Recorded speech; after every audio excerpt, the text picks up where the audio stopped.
compartir pantalla entonces para iniciar la charla de hoy. Si les parece, voy a habilitar alguna instancia de dudas que puedan tener, de consultas concretas. Ya estuvimos hablando en la clase de ayer de algunas dudas particulares, pero de cualquier manera les habilito nuevamente aquí la posibilidad de que me planteen si tienen alguna inquietud antes de que comencemos.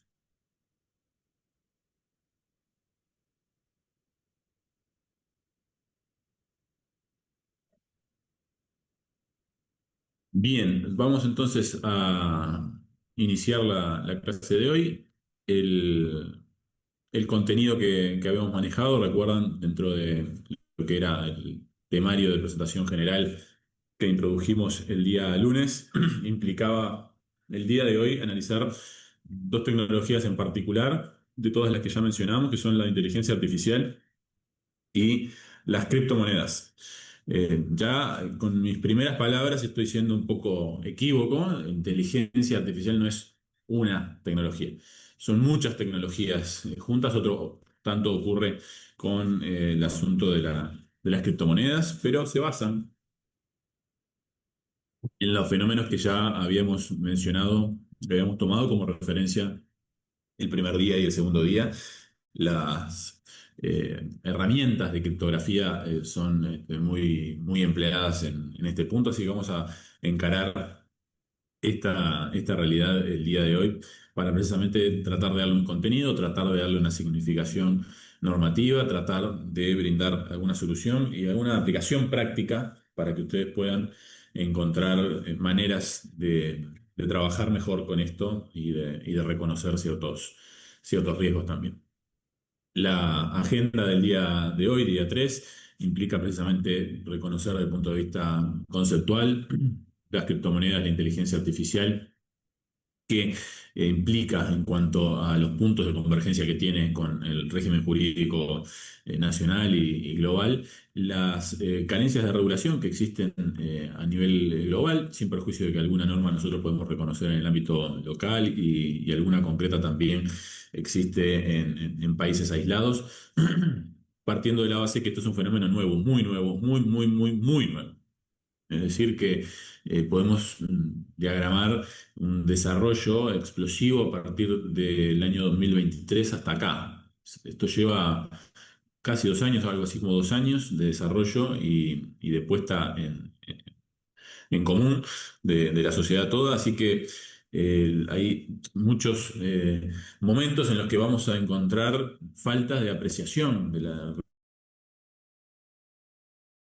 realidad en su completitud, y para eso precisamente vamos a tratar de encontrarle allí algún sentido a la falta de adaptación del legislador. El sentido que tiene es precisamente que el ser humano en general no está todavía visualizando las consecuencias que trae esta tecnología. Naturalmente, necesitamos referir allí al fin de la paridad humana, o por lo menos el fin de la paridad humana en algunos aspectos bien concretos. Cuando antes nos conectábamos a Internet, nosotros veíamos que nos pedía una confirmación de que chequeáramos, tildáramos una casilla virtual, y a partir de ahí ya verificábamos que no éramos un robot, no estaba automatizado ese contacto. Pero ya las inteligencias artificiales pueden fácilmente evadir aquello, y se puede confirmar no siendo un robot, que uno aparentemente es una persona humana. Así que entonces, partiendo de la base de que existen ya herramientas que pueden fácilmente eh, evadirse de algunos controles que hemos establecido previamente y algunas referencias en materia de ciberseguridad, tenemos que entender precisamente qué es lo que está sucediendo y cuáles son las consecuencias de encontrar desalineado el pensamiento entre qué cosas pueden hacer las máquinas y qué cosas no, que sabemos. Muchas veces no terminamos de entender cuál es la totalidad de las potencialidades, y entonces es necesario, primero que nada, verificar eso para luego establecer una cierta serie de limitaciones. Los sesgos y alucinaciones es clave verificarlos en estas tecnologías, precisamente porque generan ciertos errores que pueden ser evitables, pero la propia manera de ejecución que tiene esta tecnología lleva a algunos de estos errores, y a su vez la propia base de instrucción o capacitación o de aprendizaje que tiene la inteligencia artificial nos va a dar como resultado que estos sesgos pueden estar, porque efectivamente se nutre de materiales que le hemos dado a nosotros los seres humanos, que somos este, a una cierta serie de individuos que le ponemos mucha gana, pero cometemos errores. En fin, ahí vamos a visualizar algunos conflictos concretos y cuáles son, desde el punto de vista penal, las soluciones y cuál es la preocupación, ¿no? El reseteo del derecho penal que se está perfilando como una medida necesaria en esta materia. Y naturalmente nos encargaremos de plantearles alguna cuestión práctica, algún casito para que problematicemos previo al cierre de esta jornada. Comencemos entonces con una breve introducción respecto del alcance de estas tecnologías, las criptomonedas y la inteligencia artificial. Son dos tecnologías importantísimas de nuestra época. Y cuando digo nuestra época, precisamente me estoy refiriendo con precisión a este año en curso. Es decir, que hay avances durante el propio eh, curso del año.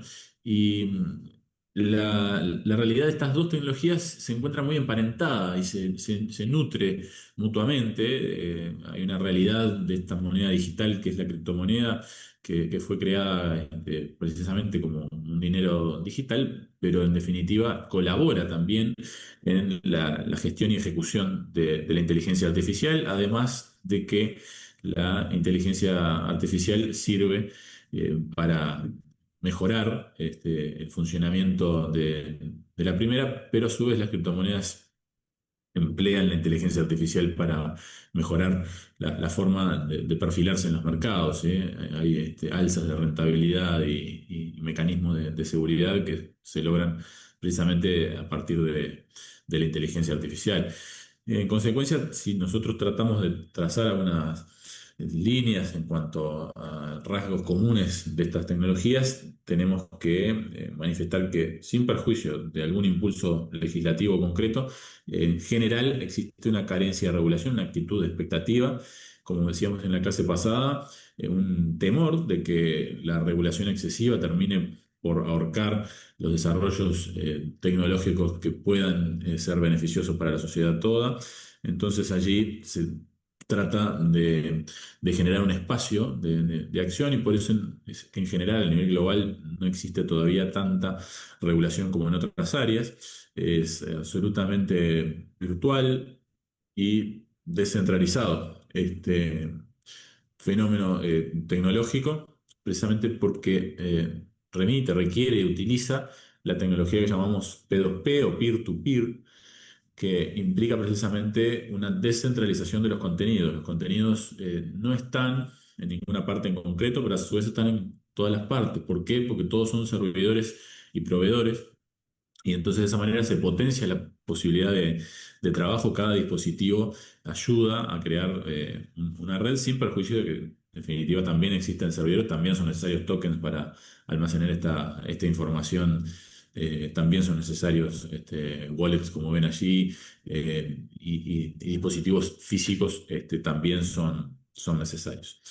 El concepto de criptomoneda nosotros lo tenemos hoy en día como una realidad, pero fue un problema históricamente encontrar la manera de crear un, un- un elemento como este. Es una cadena propiamente de acreditaciones a nivel informático que comienza allí por 2008 y significa darle valor a esas transacciones electrónicas. Es decir, que esas transacciones electrónicas no pueden ser alteradas precisamente por el efecto de la criptografía, que no está centralizada, que no está emitida por ningún banco central, que no es todavía moneda de curso legal, que en algunos países está siendo regulado. En nuestro país hay una regulación, vamos a ver, tibia, tenue, con la habilitación de activos digitales por ley y un mandato al Banco Central de regulación específica. Pero lo cierto es que tienen por debajo la tecnología que ven allí en el video, tratando de graficarse visualmente el asunto de blockchain, es decir, las cadenas de bloques. Cada uno de esos bloques es una operación con una criptografía detrás, cálculos hash detrás, que le hacen inmutable y se van acumulando a su vez, sumándose a otros bloques que generan esta cadena de acreditación de valor. Estos blockchain entonces son lo que llamaríamos libros de contabilidad, que como decíamos, a los que tienen acceso todos los que tratan esta moneda, y precisamente genera esta situación de no de estar ubicado, alocado en ninguna parte en concreto. En materia de su cotización, ustedes sabrán que no es un elemento estable, tiene una volatilidad importante, así también tiene grandes ganancias algunos de estos activos, y cuando generan una ganancia enorme quizás se desploman y producen pérdidas brutales. Pero el mercado está moviéndose hacia allí, o también lo hablaba con los alumnos del curso de ciberdelitos que les había comentado, en el sentido de que los bancos están reconociendo que su dinero o el dinero físico que antes manejaban, que era todo el del mercado, está escapándose. La gente se está yendo hacia estas monedas digitales. Entonces, también los bancos están preocupados en ingresar a este negocio, precisamente porque se dan cuenta de la cantidad de dinero que se mueve allí, que vamos a ver el asunto de salirse del mercado en sí, o de no estar emitido ni garantizado por ningún banco central, hace precisamente que sea más factible también de usos ilícitos. Pero lo cierto es que presenta una cierta flexibilidad allí, más, más dada.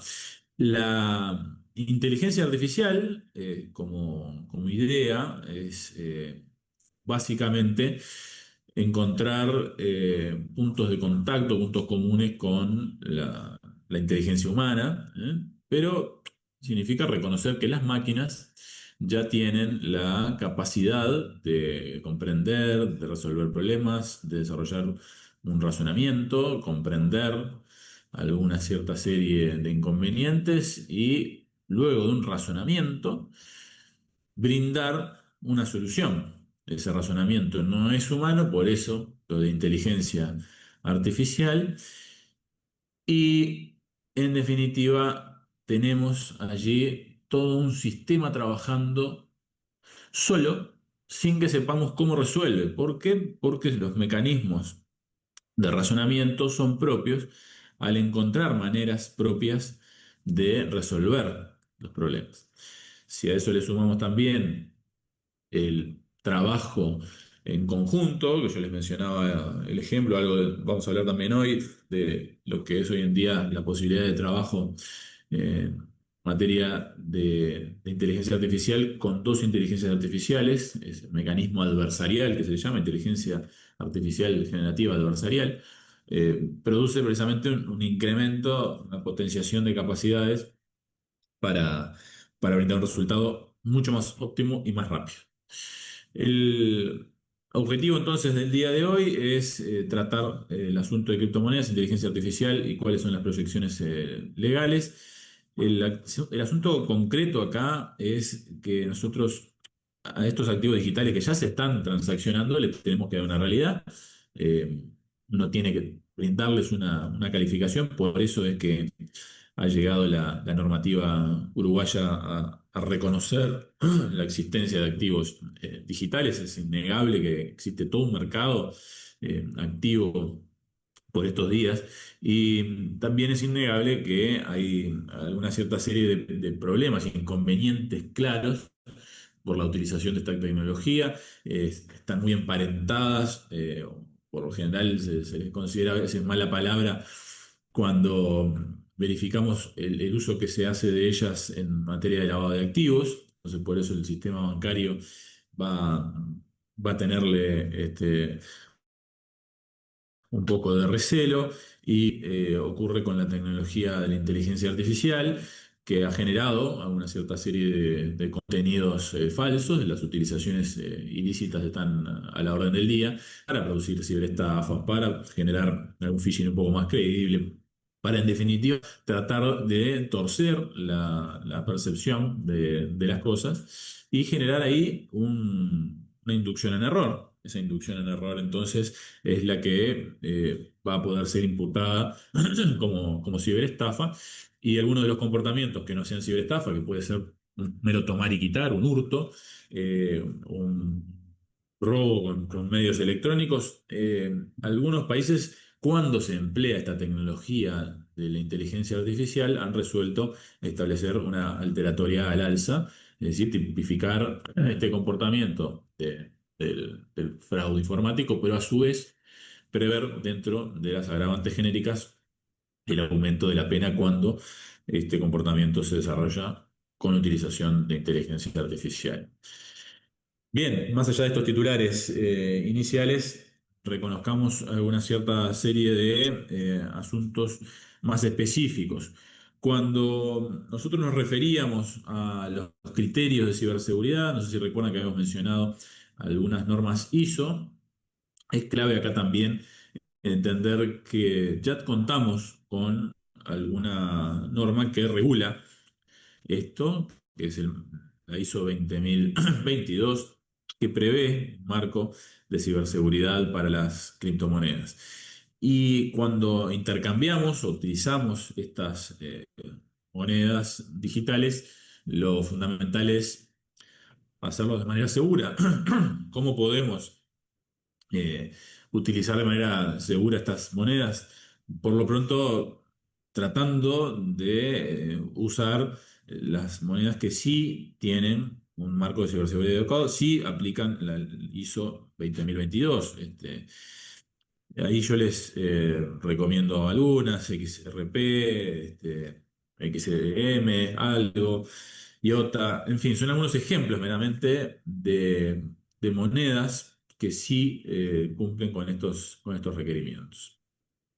El concepto de criptomoneda implica la asociación de las finanzas con la tecnología, así como ayer hablamos del legal tech, hoy nos vamos a estar refiriendo al fintech, al menos específicamente en el asunto de las criptomonedas, esa realidad, digamos, de una finanza no controlada por el Estado, genera un poco de escozor, así como puede generar escozor el anonimato, el cifrado, la descentralización. Es decir, son todas cuestiones que hacen sacar el control estatal de estas operativas y brindan muchísima más flexibilidad.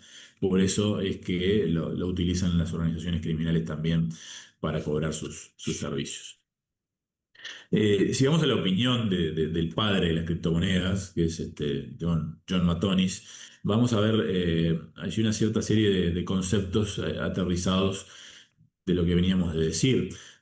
Él dice, aunque las personas utilizan diferentes medios de moneda digital a través de videojuegos, Money Park, aplicaciones web móviles, y es una moneda completamente independiente, está revolucionando, dice, la forma en que percibimos el dinero. Bitcoin, elige tratar una de las monedas que es el Bitcoin, es la primera moneda, dice, digital descentralizada y está abriendo camino hacia una nueva economía virtual.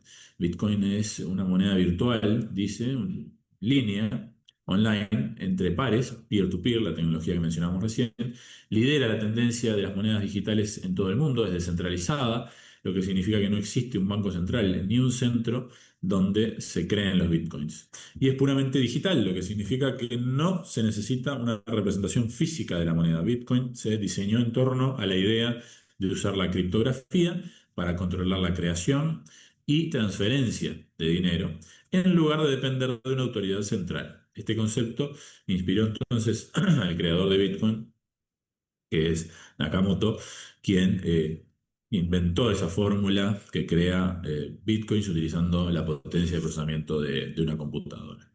Como ven entonces, esos conceptos de descentralización se vuelven a escuchar y efectivamente son la base de esta tecnología.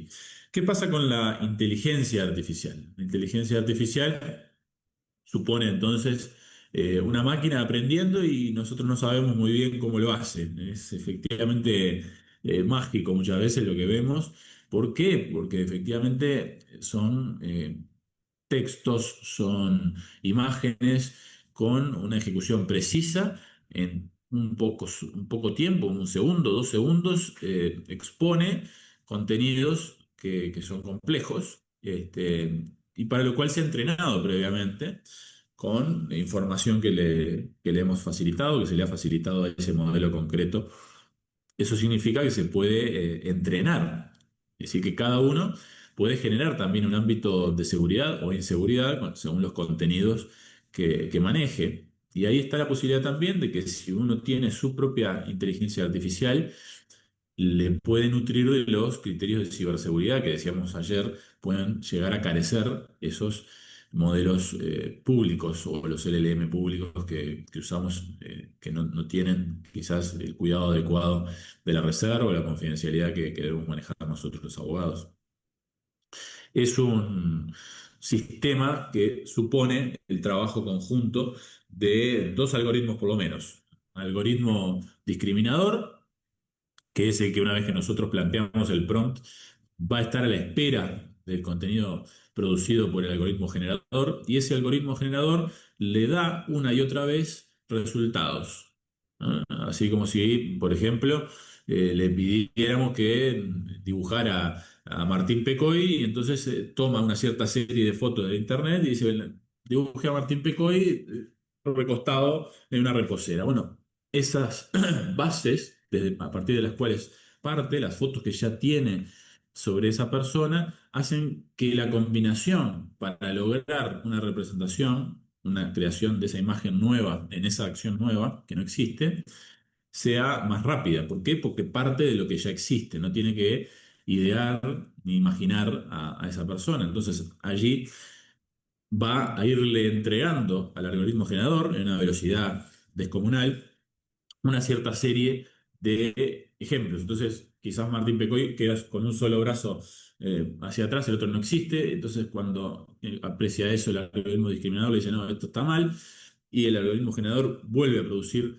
otro resultado, y así en cuestión de segundos se genera todo ese intercambio masivo de productos hasta que se logra vencer al discriminador y el discriminador dice, ok, esto es lo que pidió el prompt, en consecuencia le vamos a dar el OK a este último producto que me brinda el algoritmo generador. Esa es la lógica de trabajo de la inteligencia artificial hoy en día, en los modelos que ustedes pueden llegar a ver habitualmente. Eso es lo que está por detrás, ¿eh? Detrás del tinglado está eso. Ahora bien, esta información con la que es entrenada previamente la inteligencia artificial presenta sus sesgos, puede estar inclinada hacia una cierta serie de sujetos, grupos económicos, etarios, raciales, y entonces todos esos sesgos que ya tenemos nosotros los seres humanos, como toma referencia de nuestro material, material producido por el ser humano, presentan muchas veces los mismos sesgos. Entonces eso es un problema a corregir. También lo son las alucinaciones. Quizás que le preguntamos por una información y nos brinda, con tal de respondernos algo sobre lo que le preguntamos, un contenido que no es real. ¿Por qué? Porque su objetivo no es dar una respuesta correcta. Por eso muchas veces se da la confusión, o por lo menos el público en general suele entender que esto es un nuevo Google. Pues no, es una forma de razonar por parte del dispositivo que hace que entre en consideración esto del machine learning, ¿sí? Hay un aprendizaje autónomo del dispositivo que precisamente toma referencias anteriores, pero genera ese contenido nuevo. Ese contenido nuevo entonces puede llegar a ser algún deepfake, puede llegar a ser un video falso, puede llegar a ser un chatbot que imita la manera de escribir que tiene una persona, y entonces genera un libro nuevo, tal como si fuera el autor famoso que no redactó un libro nuevo, sino que lo redactó la inteligencia artificial. Lo mismo pasa, por ejemplo, con los keyloggers que adivinen contraseñas, como mencionábamos en la clase de ayer.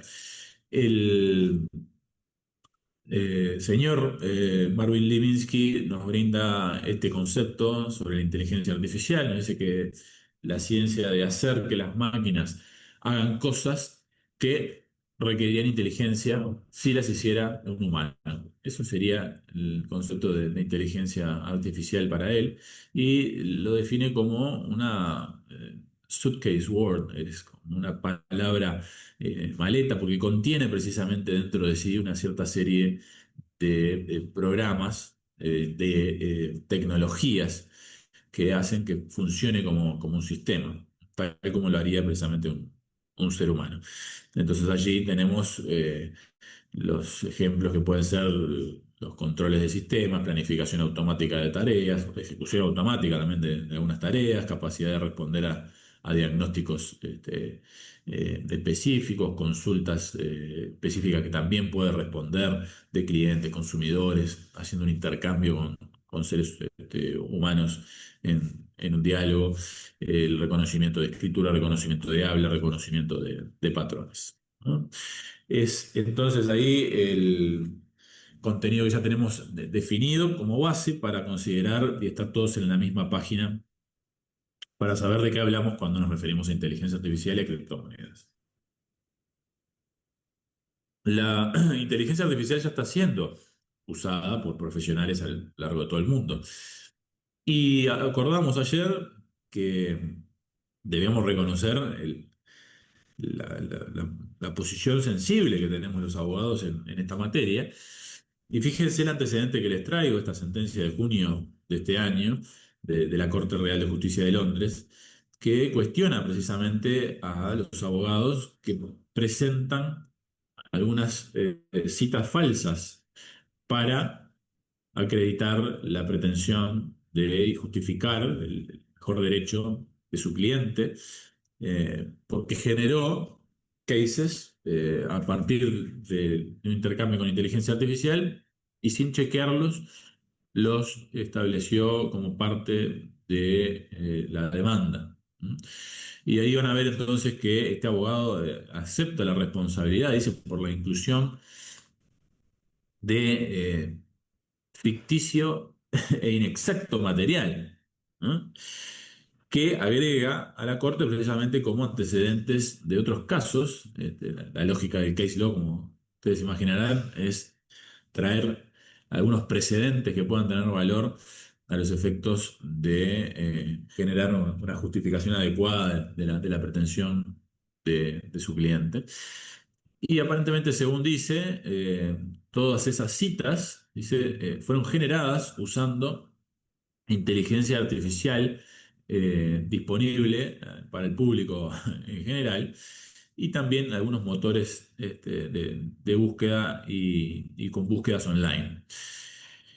Dice allí también la sentencia que es la responsabilidad profesional del abogado asegurar la precisión de ese material, ¿no? Bien claro y específicamente lo señala.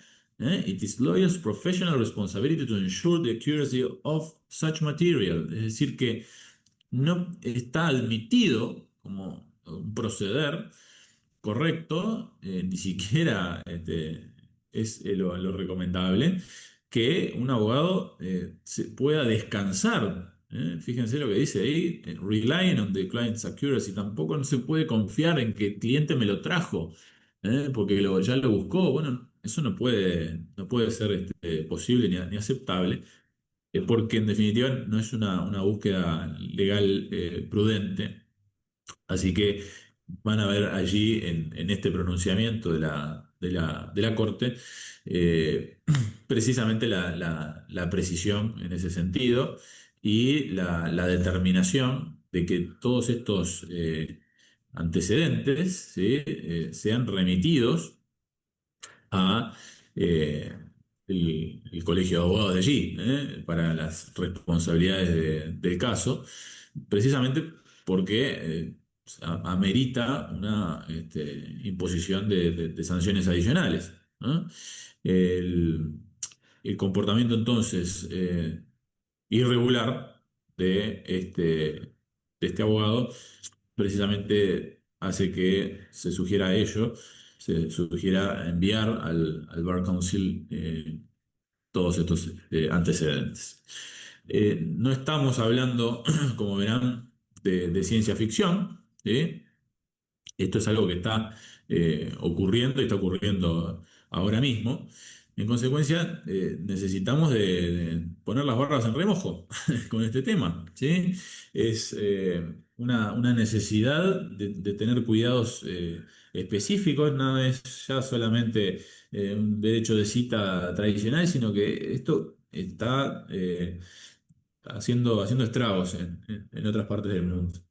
Y a su vez esto ocurre porque la tecnología tiene una multiplicidad de aplicaciones. Esta tecnología nos brinda, por ejemplo, la falsificación instantánea. Fíjense en la imagen de la izquierda cómo estos LLM sirven para cambiar el contenido de cualquier imagen digital. El contenido a nivel de modificar con la misma tipografía la letra de una tarjeta empresarial. Entonces cambiamos el color, cambiamos el contenido, cambiamos los datos de una referencia que venía preparada de una manera y termina siendo fraudulenta. Pero yo Los, no te veo la imagen, la puedes entrar porque leo algo de INADEF día 3, pero no veo la comparación de la imagen, disculpe. muchas gracias por el comentario. Vamos a ver si comenzamos de vuelta con la presentación entonces. Por las dudas, vamos a ver allí. Bien, volvemos a presentar. ¿Lo pueden visualizar bien allí? Sí. Muy bien, disculpas por ese inconveniente. Decíamos entonces que una primera preocupación son estos chatbots que generan fraudes o que pueden generar fraudes que habilitan precisamente a ese comportamiento. También tenemos los duplicadores de voz que pueden y han generado situaciones de extorsión. ¿Por qué? Porque me graban un audio, le pasan a mis familiares el audio diciéndole un supuesto yo que estoy secuestrado. Y entonces, a partir de ahí, la familia de esa supuesta víctima entrega dinero para que haya una supuesta liberación y todo eso con dispositivo utilizado de manera ilícita. Hay una duplicación de voz muy sencilla que se puede realizar. También ocurre lo otro tanto con los desbloqueos forzados y también ocurre con la divulgación de noticias falsas o con la generación de una buena fama en Internet que implican las granjas de bots. ¿Sí? Ahí van a haber miles de teléfonos que están absolutamente automatizados para o bien generar contenido fraudulento o bien generar buenos comentarios de una cuenta que es falsa. En fin, esto es el día a día, esto está ya en curso, esto lo vivimos y lo sufrimos incluso en Uruguay, así que tenemos que reconocerlo como una de las consecuencias de la utilización. Ahora, eh, las cuestiones en materia de definiciones legales están en análisis todavía. ¿Cuáles son los principales desafíos? Bueno, la responsabilidad, la privacidad, la transparencia y la estandarización. ¿Cuál es el proceder que vamos a tener como estados? Vamos a responsabilizar a alguien en concreto por alguna de estas usos ilícitos, vamos a responsabilizar fabricantes, vamos a responsabilizar usuarios, vamos a responsabilizar proveedores de servicios de Internet.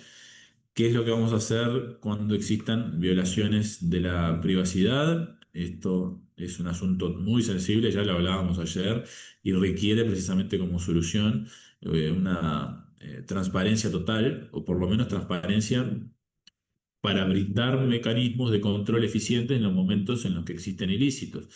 Ya lo vamos a ver con casos particulares este punto, pero lo cierto es que tenemos otra norma ISO que puede ser útil en esta materia para que el camino sea lo más seguro posible, de la manera que mencionábamos ayer. La ISO 42001 es la norma sobre sistemas de gestión de inteligencia artificial. Les recomiendo su lectura y también se la he recomendado a la gente de AGESIC porque necesitamos como base, un punto de partida. Vamos a hacer un alto aquí en el camino. Quiero saber que todos estemos en la misma línea y que hayamos comprendido esta fase introductoria y de conceptos. Yo sé que, como siempre, es complejo tratar de asimilar todo esto de manera rápida y ágil, pero quisiera que entendamos estos conceptos básicos que hablamos hoy, porque vamos a pasar inmediatamente en la segunda parte a problematizarlo. Aquí vamos a ir de lleno con el asunto legal, aquí vamos a ir de lleno con las problemáticas más sensibles. Entonces, voy a darles la oportunidad de plantear las dudas que pueden llegar a tener hasta este punto.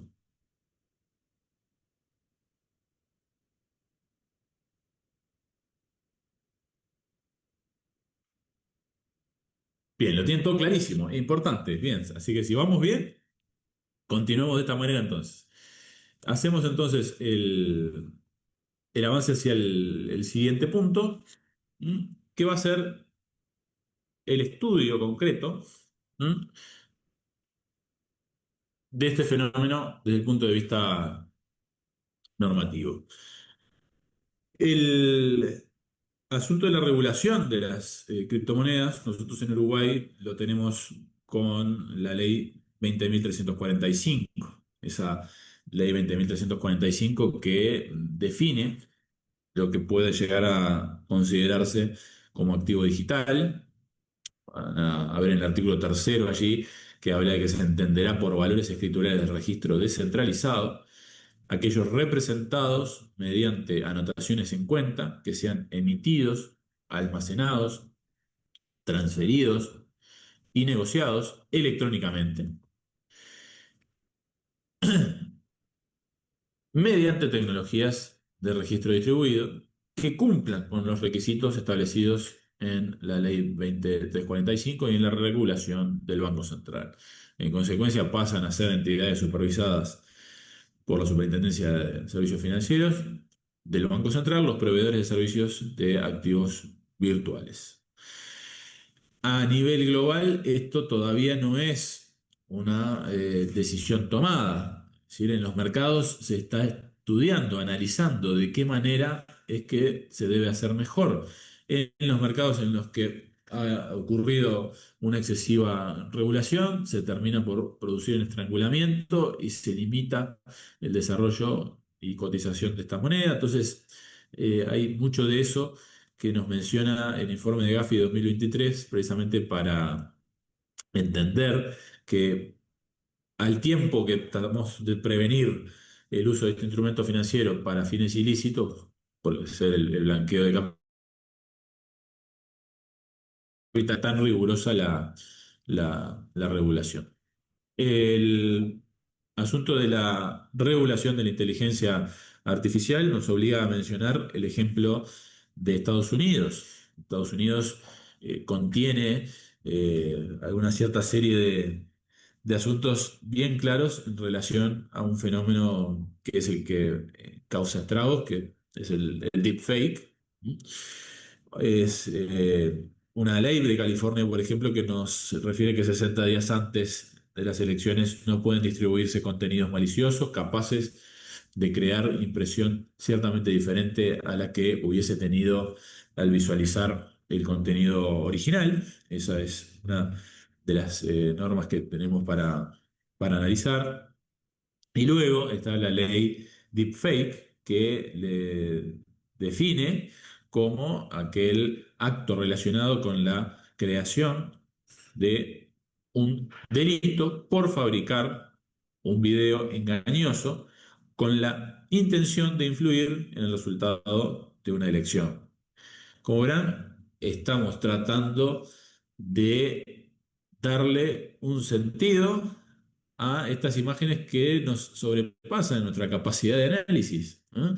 porque no nos alcanza el tiempo para reconocer si aquello es o no falso y en consecuencia puede generar este material ultrafalso o deepfake un efecto perjudicial, en este caso, en la regulación de Estados Unidos respecto de la opinión que tienen los votantes antes de las elecciones.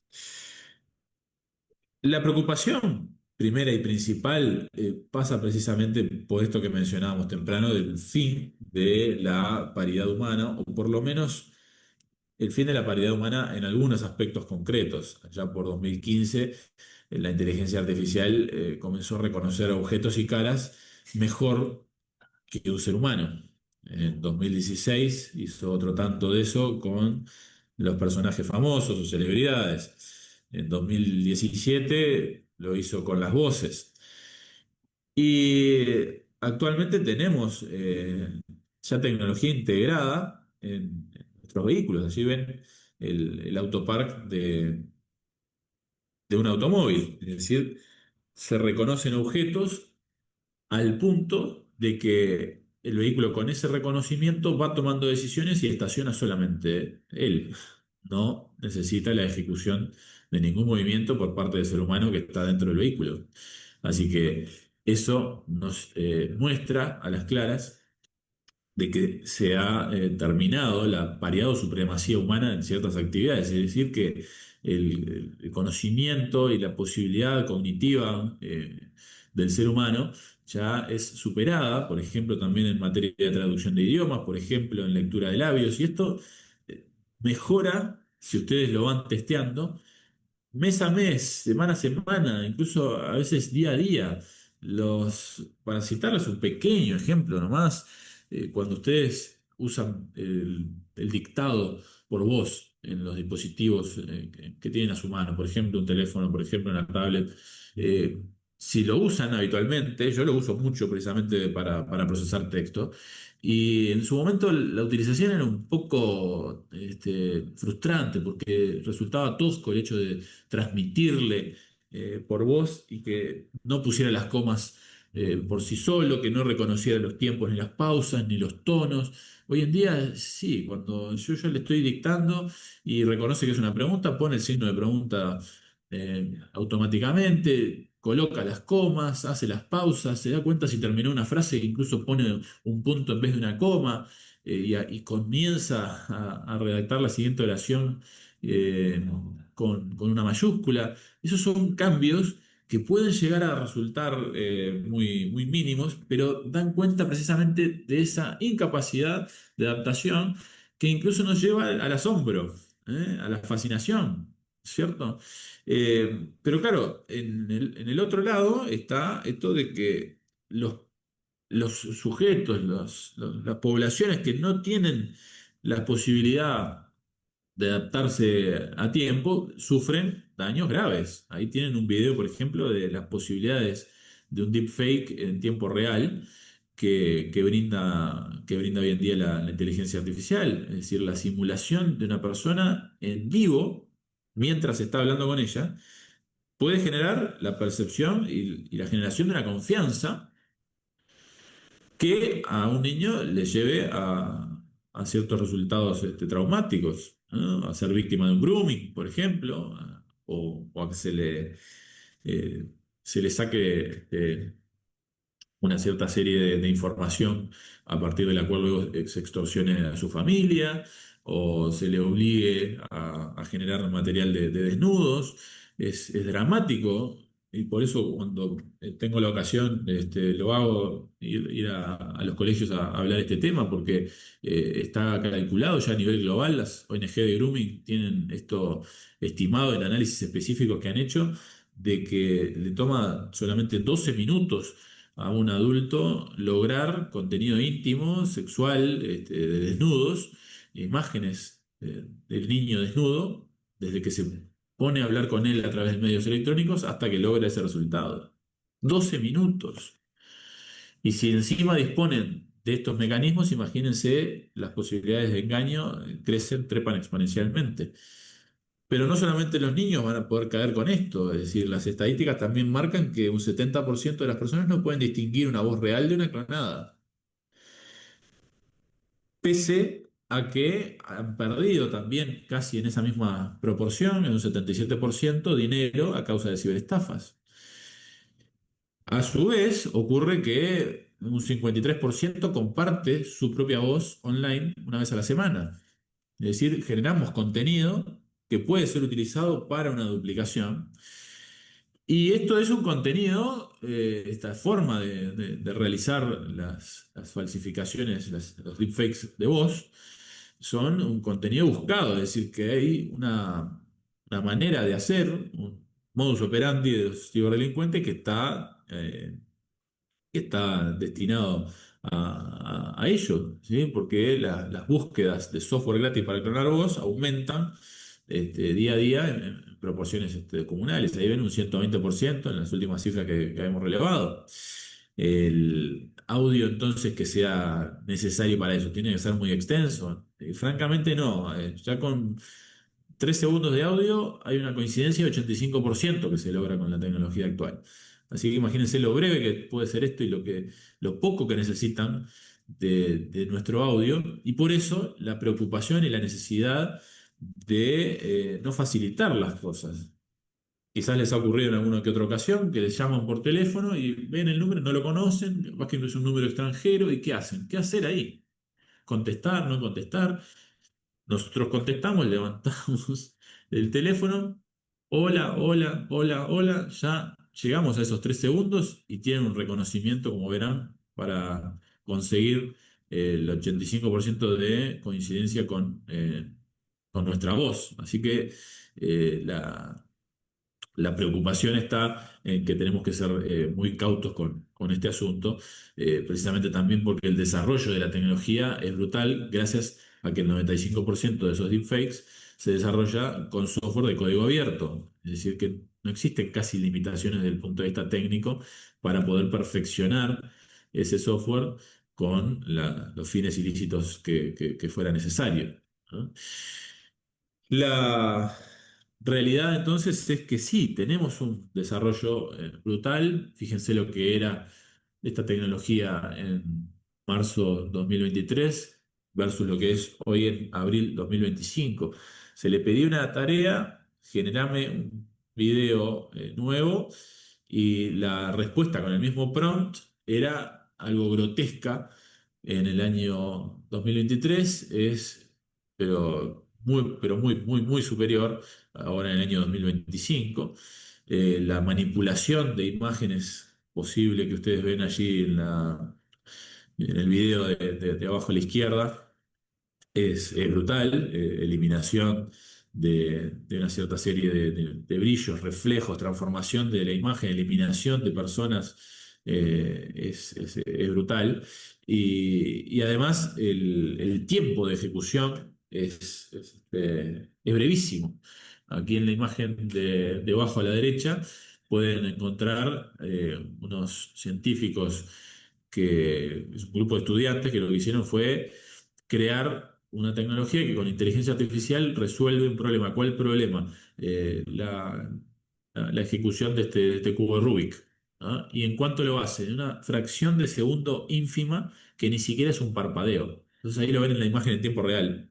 No hay forma de reconocer prácticamente cómo es que ha ejecutado la tarea y cómo resolvió el puzzle en tan poco tiempo. Las maneras de reconocimiento de texto, las formas de generación de nueva tecnología, porque incluso construye las formas en las que recibe las instrucciones, ya hoy por voz, inclusive le podemos dar la instrucción, como ven allí, y a su vez le podemos pedir que nos ayude a generar contenido nuevo, eh, día sí y día también. La cuestión entonces del fin de la paridad humana es una de las grandes preocupaciones. La otra de las grandes preocupaciones son los sesgos. Veníamos de decir que la capacitación, el entrenamiento de esa inteligencia artificial es a partir de nuestros contenidos previos. Y aquí fíjense lo que es este caso, el caso del Estado contra Loomis, es un caso de Estados Unidos del año 2016, que precisamente presenta la aplicación judicial de un algoritmo de inteligencia artificial, es el sistema Compass, y ese sistema Compass lo que hace es realizar un cálculo de peligrosidad en función de lo que estadísticamente puede llegar a ser las posibilidades de reincidencia. Y eso es un insumo adicional que van a tomar los jueces para verificar este asunto. Entonces, en el caso concreto, resulta que se cuestiona la imposibilidad de conocer cómo es que realiza el cálculo de riesgo de reincidencia esta inteligencia artificial. ¿Por qué? Porque da como resultado un alto riesgo para Loomis, ¿no? Y eso genera precisamente la denegatoria del beneficio de suspensión de su condena. Entonces se mantiene la pena privativa de libertad. ¿A raíz de qué? A raíz, aparentemente, según lo decía la defensa, de un cálculo que ha resultado de la inteligencia artificial. Eh, el problema de la opacidad, entonces, de la inteligencia artificial es grave en estos casos, en los que hay una utilización estatal y ello puede afectar el derecho y la garantía constitucional de defensa. Entonces, cuando afecta el debido proceso, ello causaría un daño brutal, intolerable. En este caso concreto, el Tribunal Supremo de Wisconsin rechaza este recurso porque entiende que hay otros datos, no solamente los que brinda el algoritmo de Compass, para tomar la decisión. Pero si este algoritmo fuera público, imagínense, podríamos controlarlo, entonces, para que en los casos en los que no se utilice como única vía o como única fuente de información para tomar la decisión, podamos oponernos adecuadamente y que el control como parte lo podamos ejecutar de manera real y eficaz. En consecuencia, ahí volvemos al tema que mencionamos en la clase anterior. La clase de ayer precisamente hablábamos este inconveniente de la ética y la publicidad estatal, porque en justicia penal no puede existir otra cosa que transparencia. Así que esos algoritmos de ser utilizados con esos alcances y esas consecuencias, que como verán son importantísimas, deberán de emplearse con esa publicidad para el debido control. En materia de sesgos también necesitamos verificar la realidad concreta.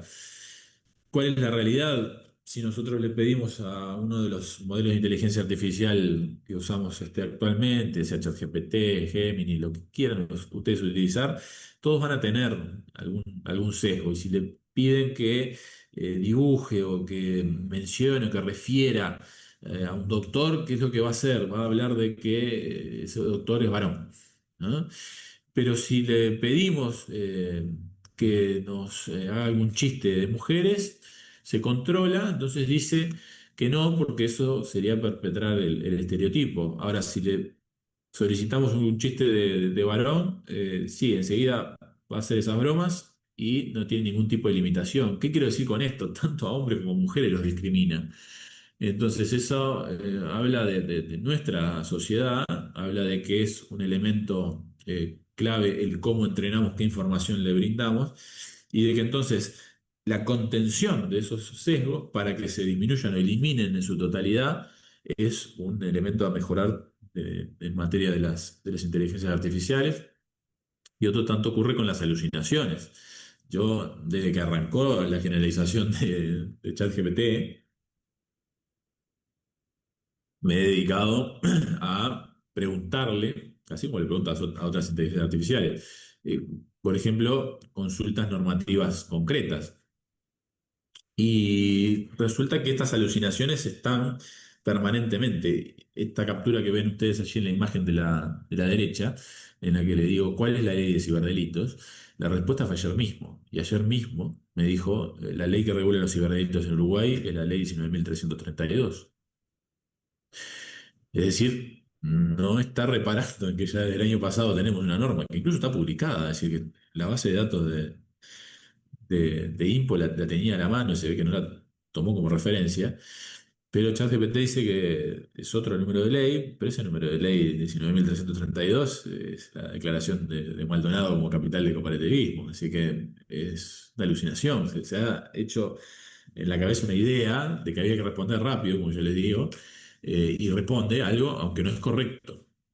Claro, hay algunos de los modelos que sí ya tienen todo esto mejorado, y por eso yo, por ejemplo, les recomendaba a Grok ayer, porque a Grok ustedes le preguntan y Grok responde bien y aclara cuáles son las fuentes y nos va a brindar el link a la web de INPO con esa normativa, e incluso nos facilita un análisis de esta normativa, y bueno, lo puede facilitar de otra.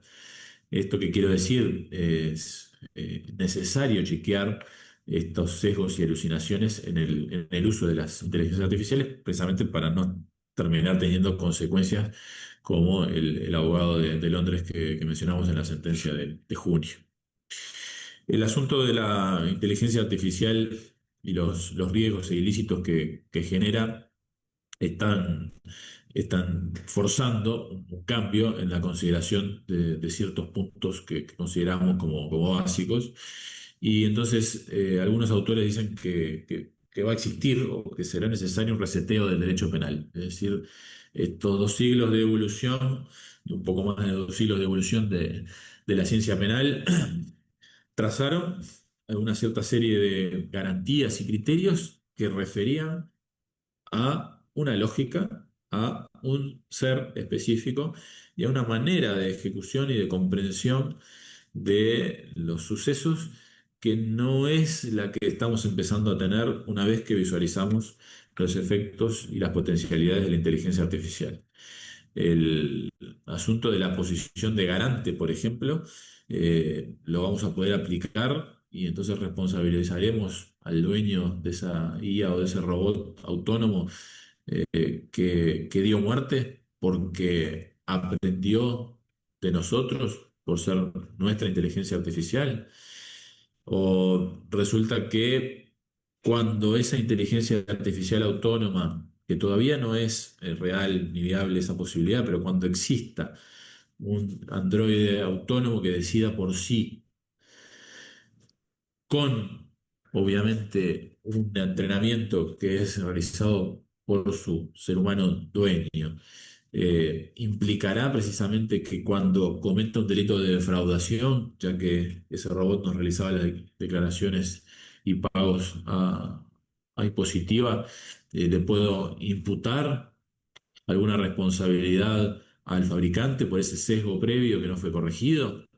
Es decir, está utilizando algunas tendencias mías, las aprende, las proyecta y entonces comete defraudaciones que si seguimos con esto de la posición de garante me serían imputables a mí. ¿Por qué pongo esto en términos de pregunta? Porque son precisamente desafíos y cuestionamientos que se está haciendo en la literatura respecto de si alcanza o no alcanza el derecho penal actual para ese tipo de hipótesis. Es decir, cuando tenemos un usuario que se descarga pornografía infantil a su dispositivo. Se le encuentra pornografía infantil luego de una incautación, pero esa descarga de pornografía infantil no fue realizada por el sujeto, la realizó una inteligencia artificial autónoma. ¿Por qué? Porque vio esa tendencia en descargas previas de su usuario, o su propietario. El fabricante va a responder si es que el vehículo elige utilizar otra ruta que era más rápida para llegar hasta allí y no le interesa si hay o no un obstáculo humano, y entonces con tal de cumplir con la instrucción de llegar en la hora pactada, programada, comete ese ilícito al elegir esa ruta previo cálculo de probabilidades de un resultado de muerte. ¿Responderá el fabricante que no incluyó esa posibilidad de dar muerte como una de las opciones entre las que podía elegir la inteligencia artificial cuando hizo la programación? Es decir, dentro del código fuente no está eso, sin embargo, luego es comportamiento que desarrolla la inteligencia artificial, e igualmente así podremos imputar al fabricante. tendremos una responsabilidad de ese dueño del robot con inteligencia artificial autónoma que no utilizaba previamente el robot para dar muerte a nadie y sin embargo ese robot toma la decisión de dar muerte. Si no tenemos una acción desarrollada por una persona humana, esto todos los días lo enseñamos en facultad, es una conducta humana el delito. Si no hay un comportamiento humano, sino únicamente de una inteligencia artificial, eh, yo puedo hacer equivaler por el artículo tercero, la cláusula de equivalencia, el no impedir un resultado que yo tenía la obligación de evitar por esa posición de garante respecto de la inteligencia artificial. Va a haber una autoría mediata cuando eh, ese robot resulta que no quiere detener el accionar ilícito, pese a que su dueño sí le indica que lo detenga. O resulta que podremos aplicar hipótesis de complicidad o de coautoría, cuando ni siquiera estamos hablando de una chance de distinguir una intencionalidad en esa inteligencia artificial. O habrá chance de imputar a título de dolo eventual a ese fabricante. ¿Valdrá un comienzo de ejecución de un delito para imputar una tentativa cuando ese comienzo de ejecución no es desarrollado por un ser humano, sino que es desarrollado por una inteligencia artificial autónoma? Esos son algunos de los desafíos que en materia de derecho penal están proyectados hoy cuando visualizamos algo que en el futuro inmediato no está, pero sí está cercano, que es disponer de inteligencias artificiales autónomas que trabajen por sí. Y ayer decíamos una de las guías que reconoce y que establece la literatura a partir de las cuales se correspondería trabajar, que es el punto en el que existe una conciencia. Cuando exista una conciencia de estas inteligencias artificiales autónomas, ahí va a ser el momento en el que se deba establecer un límite. El límite está dado precisamente en algunos casos por la disposición de, de- de cierre, de finalización, de apagado de la inteligencia artificial. Así que yo en ese punto les recomiendo verifiquen parte de la bibliografía que les indico al final, que es el libro blanco de la Unión Europea. Ese libro blanco contiene alguna cierta serie de proyecciones en esta materia, precisamente para establecer guías, y tomar posición al respecto. Es decir, saber por qué lugar vamos a tener que orientar la normativa a futuro para tratar de resolver estas cuestiones. Eh, ¿Estamos claros hasta aquí? ¿Dudas? ¿Comentarios? Si les parece, vamos a encarar el caso práctico que deseaba transmitirles. Así que vamos a comenzar allí con la visualización de este asunto. El tema es que les piden Hay asumir. una mano levantada, profe. Ah, bien, perfecto. Guillermo. Vamos por allí, vamos por allí. Pongamos Gracias, en doctora pausa Luciana. este caso ¿Me y le escuchan? escuchamos. No sé si me escuchan. ¿Me Le escuchan? escuchamos perfectamente. Bien, gracias, Luciana. No, doctor, quería plantear la duda o sea, más que la respuesta que se me ocurre así rápido, como abogado tradicional, Código Civil del año 1868. O sea, estamos hablando de que siempre por el 1324 hay un dueño. Entonces, si la inteligencia artificial, ¿ya? Entendida como un dispositivo, que siempre hay un dispositivo electrónico que tiene un dueño, ¿no? Y un programa que tiene un dueño, en definitiva, desarrolla algo que es potencialmente nocivo y produce un daño, por el artículo 1324 del Código Civil decimos, está, bueno, responsabilidad cuasi objetiva, decimos, está, es responsable el dueño del daño que se produjo y en definitiva, digamos que le impone al dueño probar que no hay una conexión entre el daño producido y su actitud. para desvincularse de la responsabilidad. Entonces ahí decimos, bueno, tenemos la respuesta del Código Civil de dar baja diciendo, en definitiva, la titularidad de la computadora, del servidor, de lo que sea, que produjo o que viabilizó la producción del daño, va a responder. O sea, como que la respuesta vendría por ahí. Y otra comentario que quería hacer es respecto, pero chiquito, de eso, de esa decisión que toma la inteligencia artificial, que produce un daño, pasó con Tesla en 3 accidentes de tránsito donde en Estados Unidos, en uno no visualiza que el chofer venía viendo una película y no visualiza que hay un semirremolque que está pegando un giro en 90 grados adelante y le pasa por abajo y decapita al conductor. ¿Por qué? Porque no vio que había un camión, porque el sol lo confundió a la inteligencia y no produjo no sé si inteligencia artificial o en definitiva los sensores del auto. Pero hay un riesgo de las cosas generado por la tecnología que produjo un daño, que va a ser, digamos, comparable con la inteligencia artificial. Y que en definitiva, vuelvo sobre lo mismo, el responsable va a ser el fabricante, en el caso del automóvil Tesla, porque por los riesgos del desarrollo, en el caso del derecho de daño, porque desarrollaron un producto que es potencialmente nocivo y que por un error de fabricación produjo un daño que terminó en la muerte del comprador. O sea, yo veo que me parece a mí, pero con un pensamiento muy retrógrado, de que nos podemos remitir a ciertas normas que son muy perimidas para buscar una respuesta mientras no la tengamos, ¿no? O sea, el daño producido por la inteligencia artificial atribuible al dueño. O sea, ¿tiene un dueño la inteligencia artificial? Bueno, ese responde y punto. Nada más que eso. Gracias, doctor. Eso está muy interesante y te felicito y te agradezco el homenaje a Tristán. Ahora, Tristán yo creo que no estaba muy al tanto o no puede estar al tanto de la complejidad de esto. ¿Por qué? Porque yo te comprendo y bueno, una primera visualización rápida del asunto lo puede llevar ahí.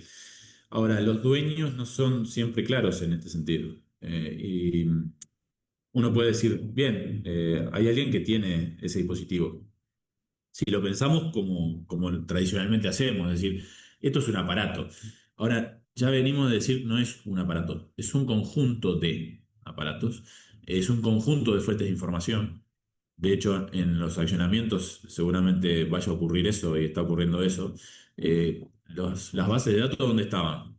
¿Cuál fue el sistema de todos esos sistemas desarrollado por mi empresa que finalmente fue determinante para que ese dispositivo tomara la decisión? ¿O hay una culpa compartida con alguno de ellos? Y más allá de esto, en lo que se está pensando cuando se complejiza, no es meramente en esta realidad que tenemos hoy en día de esto es un aparato, es una cosa. Porque sí es la realidad de hoy, pero pronto va a dejar de serlo. ¿Por qué? Porque ya dejó de serlo y ya no es así en algunos escenarios que son críticos. Y acá está la preocupación real y el por qué la Unión Europea genera el libro blanco. El asunto es que ya se está militarizando esta tecnología. Y ya existen drones que en el momento en el que son lanzados se les brinda una cierta serie de instrucciones, pero no hay una decisión concreta de atacar que adopte un ser humano. O sea, la decisión la toma el dispositivo.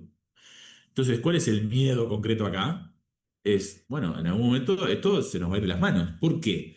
Porque el desarrollo marca precisamente eso, una autonomía. Ya han existido, por lo menos 3 en este año, hipótesis en las que el dispositivo, que supuestamente es nuestro y lo tenemos dominado, la inteligencia artificial no acepta las órdenes de apagado. Es decir, que hay una instrucción concreta del dueño que le dice cortá con este procedimiento y él no corta. Y tanto no corta que busca los mecanismos para saltearse la seguridad establecida para ello. ¿Qué quiero significar con esto? No les quiero dar miedo, lo que quiero es que entendamos hacia dónde va todo esto y con la velocidad que viene. Las aplicaciones prácticas en China para los sanatorios ya implican que hay una autonomía total. Es decir, no hay atención personalizada, por ejemplo. Uno ingresa y todos son máquinas que le atienden a uno. Y el diagnóstico y la toma de muestras, y hay una actividad, hay un acto médico que no es desarrollado por un médico. Entonces, a partir de esas situaciones, si nosotros las miramos con la proyección y la velocidad que vienen los cambios actualmente, nos dan como resultado que es muy probable que esa tenencia, ese derecho de dominio que tenemos hoy en día sobre la cosa, vaya desapareciendo y vaya tomando lugar una autonomía. Por eso mismo es que la preocupación central no son las inteligencias artificiales actuales ni el LLM, aunque es algo preocupante el hecho de que no acepte las órdenes de apagado. Pero lo cierto es que el momento en el que nosotros podemos quizás integrar androides con inteligencia artificial y esos androides generen actuares y conductas por sí, entonces es el punto en el que tenemos una conciencia y ahí ya no hay un dominio y por eso mismo es que les digo, la medida extrema del libro blanco es apagalos. Bueno, si no llegamos a tener tiempo para el apagalos, es en el punto en el que estamos en problema. Por eso ahí es que la doctrina suele decir, vamos a necesitar un derecho penal robótico entonces, porque si los vamos a tener integrados conviviendo, ya se acabó esto de es mi cosa o tu cosa o ya no es cosa. Ya va a tener una independencia, un actuar independiente. El tema es que esto parece ciencia ficción, esto parece hombre bicentenario, esto parece Yo Robot, pero van viendo como que cada vez es menos falso, cada vez es menos ciencia ficción, cada vez es más ciencia. Cada vez hay más actividad profesional desarrollada por inteligencia artificial. Entonces, el punto en el que el crecimiento es exponencial no se da solamente, como lo digo yo de manera anecdótica, en si me entiende más o menos las palabras que digo. Precisamente se da porque esa realidad adversarial de trabajo entre inteligencias artificiales y pronto va a desembocar en esto, quizás la autogeneración de un dispositivo. ¿Ah? Y entonces cuando lo genere solo el dispositivo, ¿a quién le vamos a atribuir derechos autorales? ¿Y de quién va a ser la patente? Ah, por ahora, como decís tú, Guillermo, sigamos con Tristán y más o menos la llevamos. Pero tenemos que proyectar nuevas soluciones, precisamente porque esto puede desarrollarse tan rápido que ya tengamos que atribuir una cierta serie de responsabilidad con soluciones novedosas. Porque es probable que no nos alcance. ¿Por qué? Porque, no porque sea brillante el abogado del fabricante, sino porque naturalmente la naturaleza de las cosas está cambiando, ¿no? En fin, yo te agradezco muchísimo, Guillermo, el planteo. No busco que coincidas conmigo, pero sí quiero abrirles los ojos a las nuevas realidades y a que, en definitiva, esto está mutando y está mutando tanto que precisamente las soluciones en ese futuro próximo, quizás no inmediato, pero sí cercano, no nos van a resultar suficientes las soluciones ni de Tristán ni de Lureta, ni en lo civil ni en lo penal, lamentablemente. ¿No? Guillermo, te invito y los invito a todos a tratar el caso, si te parece. Les propongo este casito práctico para bajar a tierra esto. Si es que tenemos unos 5 minutos entonces para debatirlo. El planteo es el siguiente: les piden asumir a ustedes la preparación de una nueva demanda en relación a estos hechos. Una empresa nacional uruguaya desarrolló aquí un software de selección de personal basado en una inteligencia artificial como solución personalizada para B. B es una empresa que contrató a A para que ésta automatizara la contratación de sus empleados. El algoritmo que fue entrenado con los datos históricos de B, de la empresa contratante, seleccionó en un 95% a candidatos hombres para los puestos directivos, aunque el 45% de postulantes eran mujeres.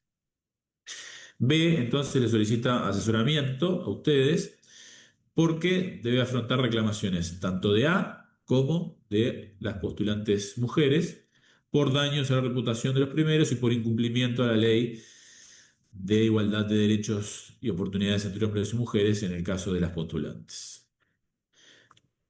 ¿Qué les parece? ¿Qué les genera este caso? ¿Qué posibilidades tienen ustedes de valorar lo que mencionábamos recién en cuanto a los sesgos?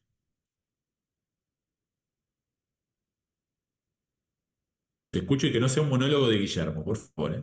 Que ya está cansado de la inteligencia artificial.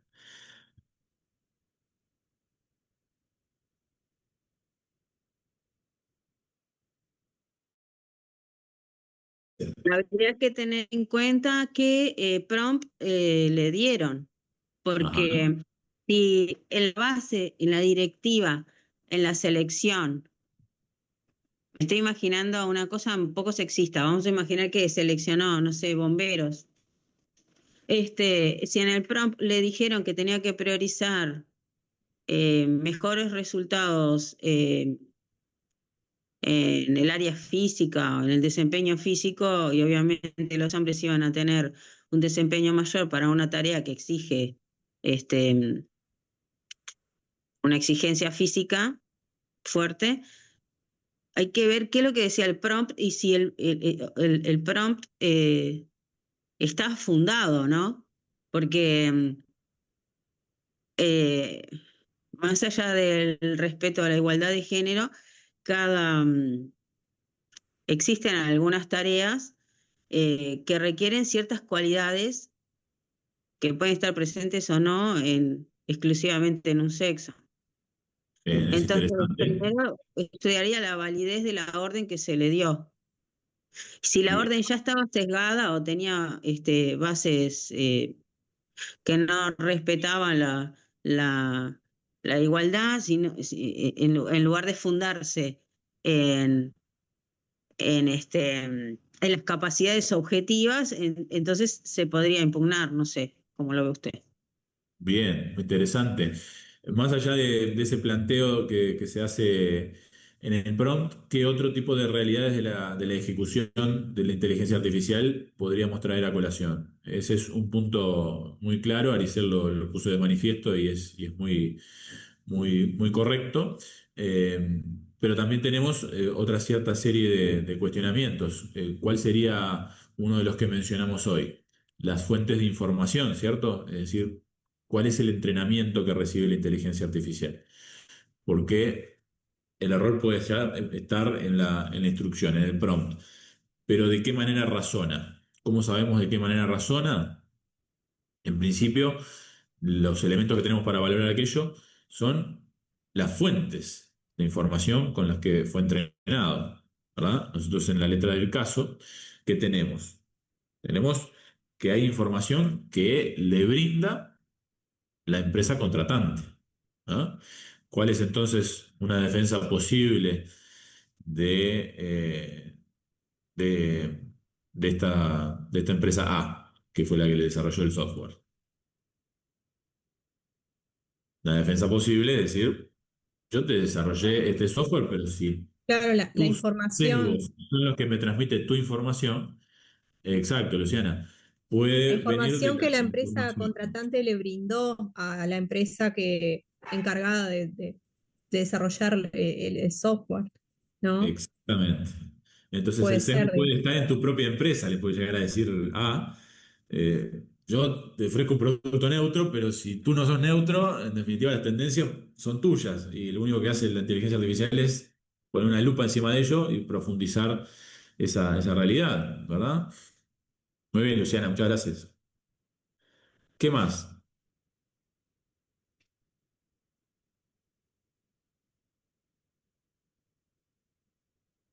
¿Qué ocurre con el tema del algoritmo, que fue lo que mencionamos como lecciones del caso con el sistema Compass? ¿Mm? Ahí hay una realidad que es de qué manera puedo yo estudiar la manera de ejecución, la forma en la que se desarrolla el razonamiento dentro de la inteligencia artificial. Cuando ese algoritmo es público. Bien, acá ¿qué hay? Hay una empresa que va a decir, esto es un secreto, esto está reservado. esto es confidencial. ¿Por qué? Porque es el centro de mi negocio. Yo no te voy a decir cómo hago este software, porque si no, no se lo vendo más a nadie. Eh, Aprendés tú a hacerlo, o todos los que conozcan este secreto, y resulta que me sacan el negocio, ¿cierto? Entonces, estamos en el ámbito de una contratación privada, por eso acá las conclusiones pueden mutar, ¿eh? El uso a nivel público por parte de los jueces de un software que tiene consecuencias directas sobre la privación de libertad o no de un sujeto exige ética y transparencia. La situación de una relación empresarial como la que venimos de detallar en el caso concreto tiene una naturaleza distinta, tiene una cierta serie de reservas comerciales que naturalmente rigen en este caso. ¿Ah?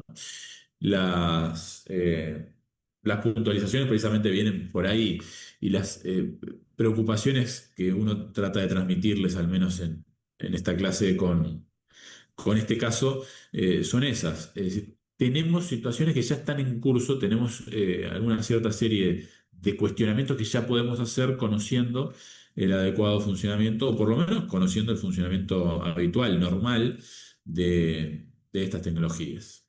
¿Ah? ¿Alguien más? Ahí tenemos una mano levantada. Estaba Guillermo con la mano levantada, Bien, bien, profe. perfecto. Te escuchamos, Guillermo. Yo me había Muchas gracias por la arrepentido, asistencia, Luciana. yo me había arrepentido porque, claro, no, después el profesor me habla de monopolizar la discusión y nada más alejado de mi intención. Yo lo que, No, lo que, para que- nada, para nada. yo lo que quería decir, que leyendo el ejercicio, dice que el algoritmo fue entrenado con datos históricos de B, que es la empresa contratante del servicio, ¿no? Entonces, uno de los algoritmos, uno de los entrenamientos que se le puede dar es que tenga presente el marco normativo del país donde se está pidiendo el servicio. Si le pedimos que tenga en cuenta la ley 18.104, porque mira, tengo un problema acá legal con mi país, yo te pido que tengas en cuenta esto. Ahí capaz que los errores de A pueden minimizarse porque va a tener en cuenta la legislación. Capaz Ujú. que por ahí estaba la respuesta previo a que ocurriera el daño que ocurrió, que eligiera el 95% de los varones. Puede ser, sí, puede Nada más ser. que eso. Ahí la dificultad también pasa, no sé si les ha ocurrido, a mí me ha ocurrido bastante esto, respecto de los temas que vimos en la primera clase. ¿Por qué? Porque una vez introducida a la causa esta información, y bueno, las interpretaciones pueden ser varias. Entonces, si no tenemos un perito, si no hay una inspección realizada adecuadamente para recabar todo lo que puede ser el código fuente de este software, entonces estaremos hablando de una prueba no ilícita, pero sí compleja en su interpretación, porque a quién traemos para analizar si alguien introdujo esas precisiones que tú comentabas, Guillermo? Es bastante difícil de establecer una conclusión válida. ¿Me siguen? Entonces ahí hay una cierta serie de complicaciones de prueba que exigen por lo menos la cautela y que desde el punto de vista procesal contemos con aquellas medidas de integridad, de autenticidad que yo les mencionaba el primer día, precisamente para que la discusión sea real, sea válida. De lo contrario, va a ser un criterio entre, no, yo tenía esto, yo tenía aquello, las instrucciones, y todo se va a centrar en definitiva al ser un software en el código fuente.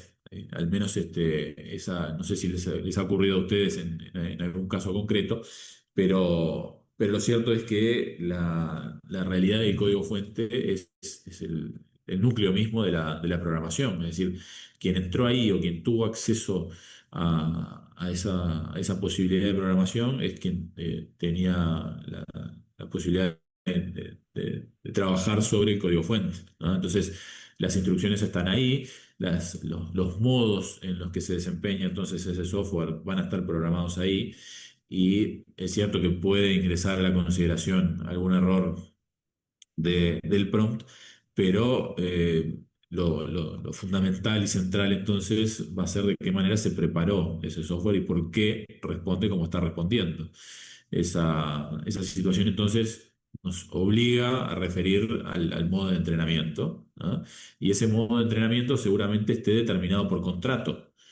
Es decir, la exoneración de responsabilidad de A debe estar establecida, así como la confidencialidad, en un contrato en el que ese proveedor de software le va a decir, bueno, acá tenés esto que me pediste, yo con lo que haces, con los resultados o los daños que produzcas a partir de la aplicación de este programa, no son atribuibles a mi persona, no me son imputables, porque en definitiva puede haber un desarrollo inadecuado que dice relación con tu rol o culpa grave, no con la mía.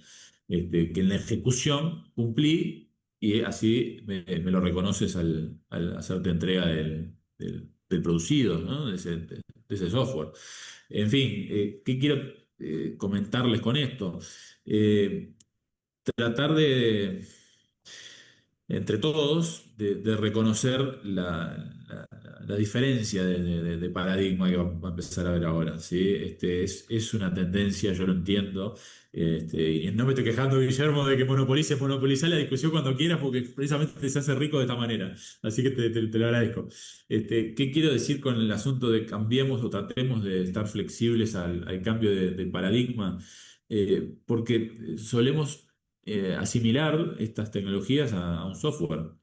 Y también solemos recostarnos o descansarnos en el software para resolver los problemas que trae como consecuencia. Y esto no se los estoy endilgando a ustedes, ni estoy tratando de quejarme de nadie en concreto de lo que estén en esta sala, sino que me refiero a en general la apreciación que se ve en el mercado, incluso en el propio mercado digital. La tendencia de decir, bueno, lo solucionamos, este tema de ciberseguridad lo solucionamos con dos o tres software. Ponete un antivirus, dos firewall y ya está, más o menos. Pero claro, eso aleja la posición de control de ciertos cuidados que deben tenerse y ciertas precauciones previas que, como vimos en la clase 2 son precisamente necesarias para diagramar adecuadamente el negocio, establecer una estructura de proceder, y negocio, cuando digo negocio me refiero al proceder profesional en general. Un proceder diligente. ¿De qué manera vamos a lograr aquello? Siguiendo las pautas, siguiendo un aseguramiento de la información previo, precisamente para que este tipo de cuestiones no se desarrollen. Y ahí, evidentemente, que va a tener que estar en discusión a posteriori en el juicio la eventual diligencia del sujeto. Es decir, que si hay o no un cuidado previo que ayude a disipar o a disminuir los riesgos involucrados en el uso de esa tecnología, ¿no? En definitiva, bueno, la idea era tratar de complejizar un poquito el planteo con esta presentación del caso práctico, ¿sí? El siguiente punto a continuación es arribar a una cierta serie de conclusiones respecto de este punto, ¿sí? Uruguay felizmente tiene una regulación que es prudente, que establece precisamente en cabeza del Banco Central el control en la ley 20.345 y reconoce la existencia de este activo digital. Sí, falta camino por recorrer, falta una cierta serie de regulaciones en materia de cuáles son los requisitos para que estos sujetos controlados desarrollen su actividad, brindando, como decíamos, un marco amigable, un conjunto de reglas claras, pero no asfixiantes, para que los actores internacionales también se vean interesados en nuestro mercado. Tenemos la posibilidad precisamente de ser un hub tecnológico desde hace tiempo, y esto es uno de los elementos clave, así como lo es la certeza y seguridad jurídica que vienen a buscar todos los participantes de los mercados en general. Lo cierto es que debemos habilitar el- el uso y la aplicación, evidentemente con responsabilidad, pero sí el uso generalizado de esta tecnología, como les decía, está siendo empleada de manera global y está haciendo incluso introducirse a los propios bancos en el negocio. La segunda conclusión pasa por reconocer que existen normas ISO específicas que regulan la gestión de la inteligencia artificial. Ya esta clase de sistemas presenta normas específicas en cuanto a su elaboración, ensamblado, de manera que el avance y el crecimiento seguro también está esperado por el mercado desde lo privado, sin perjuicio de esas disposiciones y sugerencias que podemos encontrar en el Libro Blanco de la Unión Europea a nivel del Consejo y la Comisión Europea. eh, También en las entidades certificantes y de normalización, como pueden ser la UNIT, lo encontramos bien visible. Recordar el leading case que es el estado con Lumens, ¿sí? Precisamente porque uno de los puntos que considero va a tener que encarar nuestra regulación, en el caso en el que le hinque el diente a la inteligencia artificial, va a ser precisamente esa opacidad y sesgos que presente la inteligencia artificial. El, el marco regulatorio todavía no está dado, no han existido proyectos de ley respecto de esto. Sí existen proyectos de ley en otros países de regular todo el sistema de generación de inteligencia artificial, precisamente para darle un marco de mercado, tal y como se pretende con las criptomonedas, según decíamos en la ley 20.345. Así que es de esperar que en breve se desarrolle alguno de estos proyectos. Me consta que hay parlamentarios que están con esto en mente. Me consta que existe una necesidad de establecer una cierta serie de actualizaciones, de que en el marco general de América hay una preocupación y entonces muchos de los países que han presentado proyectos precisamente están visualizando el problema y están visualizando precisamente la necesidad de establecer un control a quienes generan estas tecnologías. Por eso hay toma de posición. Hay alguna cierta serie de de entidades y de países, de grupos de países que entienden que no debería de regularse precisamente para no estrangular. Así pasa, por ejemplo, con las directivas de inteligencia artificial de la OCDE, así pasa, por ejemplo, con la Comisión Económica para América Latina y el Caribe, que establecen la sugerencia de permitir, por lo menos por ahora, el crecimiento sin asfixiar esta tecnología. Hay otras tendencias a efectivamente regular, por ejemplo, la Unión Europea tiene su proyecto, Chile tiene su proyecto, Argentina también, Brasil también. En materia de leyes hay una ley específica en México. Yo les mencionaba el ejemplo de Perú, que tiene la causa de agravación genérica por el uso de inteligencia artificial, así que la preocupación está. La situación límite, como decíamos, es el caso de que se alcance una autopercepción de una inteligencia artificial autónoma y eso genere precisamente la necesidad de un derecho penal robótico, ¿no? El siguiente asunto concreto es que naturalmente, las normas ISO no solamente se encargan de regular esta gestión de la inteligencia artificial, sino también el adecuado intercambio de datos electrónicos cuando refieren a transacciones de criptomonedas. Por eso la ISO 20.022 yo se las recomiendo tener como referencia para el asunto de bitcoins y otras monedas electrónicas. Y en definitiva dejarles la reflexión final que ya les transmití antes. Estamos en un punto de inflexión, quizás el asunto siempre es así, ¿no? En todas las conferencias rimbombantes se le trata de poner precisamente el tono con ese adjetivo calificativo, ¿no? Todo es rimbombante, porque es el momento en el que todo está cambiando.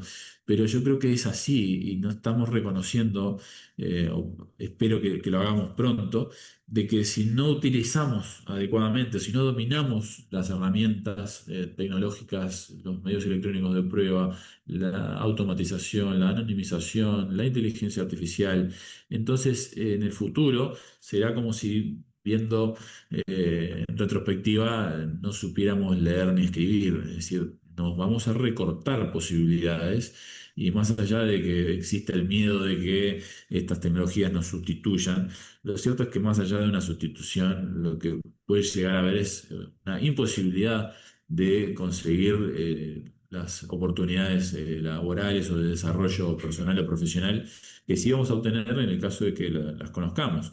Vimos en este curso una cierta serie de referencias concretas a cómo se hace la recolección, preservación de la evidencia digital. Vimos que hoy en día ya existen mecanismos para cumplir con una adecuada cadena de custodia digital de esa evidencia. Vimos que a su vez es necesario tratar de poner un freno a ciertos ilícitos y de qué manera se viene haciendo ello. ¿Por qué? Porque los puntos de contacto en materia de legal tech con los ilícitos marcan precisamente una preocupación en ese sentido. Y vimos que también la normativa uruguaya está poniéndose a punto, está a la altura de las circunstancias y tenemos una buena consideración global que debería de mantenerse respecto de estos medios tecnológicos disruptivos que son la inteligencia artificial y las criptomonedas. Así que yo les invito a meterse de lleno en este mundo, les agradezco muchísimo la atención de estos 3 días, me quedo muy feliz por lo que ha sido la convocatoria, la participación de ustedes, el interés, la capacidad crítica de todos y espero que podamos seguir desarrollando eso. Yo quedo abierto a las consultas y dudas que tengan y nuevamente a las órdenes.